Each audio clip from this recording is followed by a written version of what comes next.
রাধে।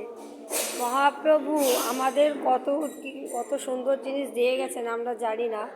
হরিনামটা আমরা ভাবি বুড়োকালে করব, মৃত্যুর সময় করব, কিন্তু না, হরিনামের মধ্যে যে শক্তি দিয়ে গেছেন মহাপ্রভু, সর্বশক্তি, অর্থাৎ যজ্ঞ, তপস্যা, ধ্যান, আপনি সর্বকিছু ঊর্ধ্বে যে একটা আত্মা, আপনার যে চিৎ শক্তি আছে, চিদানন্দ স্বরূপ, আমরা যে তার স্বরূপ, এটা হরিনাম করতে করতে জানতে পাবেন, অনুভব আসবে।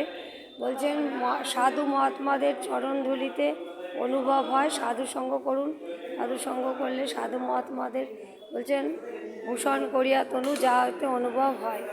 অনুভব করতে গেলে সাধু সঙ্গ করুন, সাধু সঙ্গতে অনুভব হবে। তো আসুন হরিনাম করি।